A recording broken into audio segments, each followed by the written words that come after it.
Hi guys, we're here and we're going to finish up the story of Rosie Revere and the Raucous Riveters today. We're on chapter 19, and yesterday Rosie had figured out a way to make the Painapalooza, the handle, lighter by using a stalk of pampas grass, because the stalk is hollow, kind of like a straw. But the stalks kept breaking. So it starts with Rosie swapped in a new stalk, and June kept painting. After a few minutes, the blue stem snapped, but Rosie was ready with a replacement. As other stems broke, Rosie swapped them too. Meanwhile, Rosie, Ada, and Iggy learned more about the mysterious Mrs. Lou.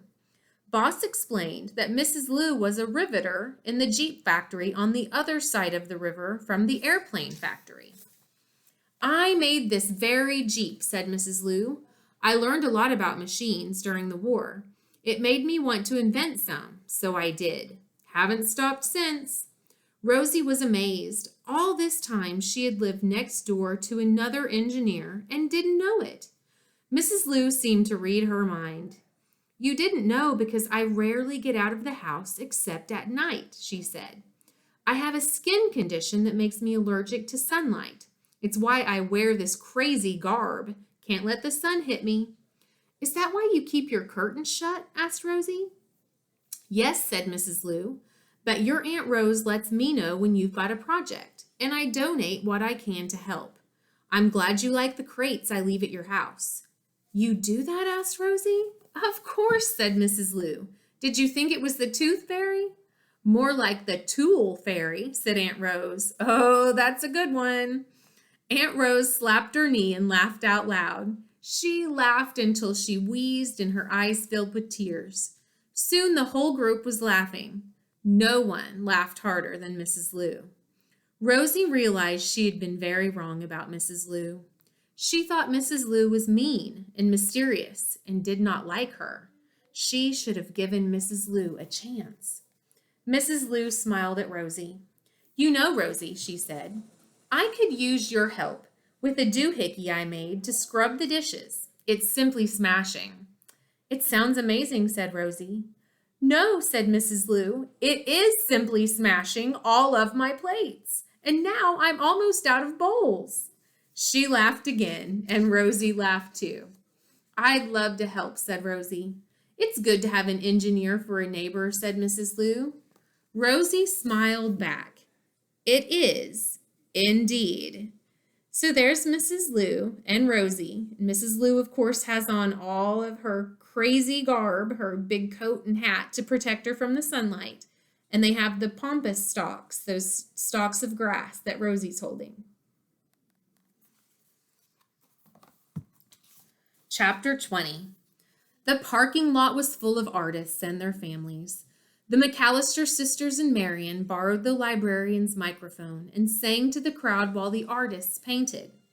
There was dancing and laughing. Everyone was having a great time, especially June. She grinned as she swished her arms left and right and up and down over the canvas.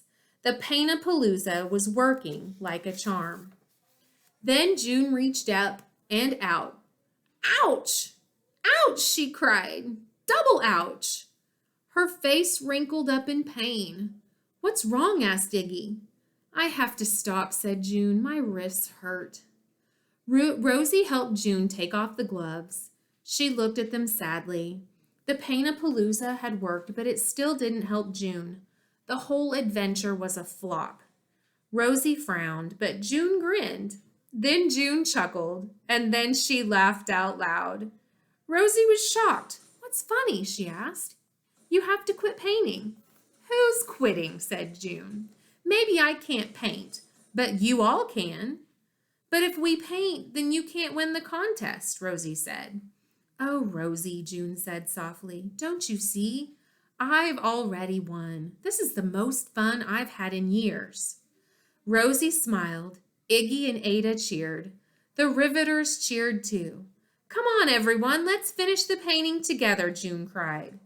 They all grabbed paintbrushes and pampas stalks and got painting. When they were done, they stood back and admired the canvas. "Home, sweet home," said June. "It's perfect." First, I'm going to show you this was June when she was working on the painting by herself, right before her arms tired out. And she was swishing and reaching up high, but she got tired. And so now everybody worked together, and this is what their painting looked like. Their home, sweet home painting in the shape of a heart. Suddenly, Boss slapped her hand on the arm of her wheelchair, and the Riveters grew silent. Boss motioned for Mrs. Lou and the Riveters to gather around her. Rosie, Ada, and Iggy stood by the canvas. "What's going on?" Ada asked. "I don't know," said Rosie, "but I think it's serious." The Riveters huddled. They whispered to one another and took turns glancing at the kids. Finally, the huddle broke apart and Boss wheeled to the canvas. The Riveters stood silently behind her. Boss spoke in a clear, strong voice. "I speak for us all, including our dear Agnes," she said. Agnes Lou smiled and put a hand on Boss's shoulder. "We are the Riveters," said Boss. "We do our part. We always have, and we always will. It's who we are." The women smiled proudly. "That means taking care of one another. That's what makes us a family." June stepped forward. "Rosie, Ada, and Iggy," she said, "you did something important. When you made that contraption, you helped someone you didn't even know. You did your part." Here's where the women, the Riveters, were all in a big huddle together. And you can see Rosie and Ada and Iggy standing behind them, wondering what they were whispering about. Boss said, "Today we declare that you are honorary Riveters." Betty, Letty, and Hetty McAllister stepped forward. "We further declare that our home is now officially your home too. That includes all the singing and dancing you can handle." "We can handle a lot of dancing," said Iggy. "Zowie," said Ada. "Thank you," said Rosie. "3 cheers for Iggy and Ada. 3 cheers for Rosie Revere. 3 cheers for the questionnaires." The questionnaires are very excited. They're cheering. That night, Rosie packed her engineer's stash under the bed as she did every night. She climbed under the covers and looked around her room. She loved her house, but what made it her home were Gizmo and her aunts and uncles, her friends and her neighbors. And now the Riveters, they were all her family. She thought about the Raucous Riveters and Mrs. Lou. They lived in many houses, but their home was really anywhere they were together. They were amazing women, and Rosie was proud to know them, and even prouder to be an honorary Riveter. Rosie made a final note in her engineer's journal. She wished Gizmo good night. Tired, but very happy, Rosie Revere drifted to sleep and dreamed the bold dreams of a great engineer. And there's Rosie cuddled up next to her bird, Gizmo, and she went to sleep happy. So in Rosie's notebook, she wrote down, Paintapalooza 6 was a wretched wreck. Paintapalooza 7 was a messy misadventure. Paintapalooza 8 was a foolhardy flop. And Paintapalooza 9 was a happy homecoming.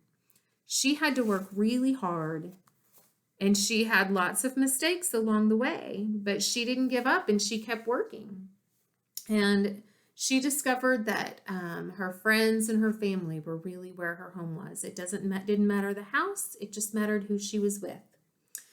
And the valves that she used in this book, there's a poem called Ode to a Valve, and this shows different types of valves.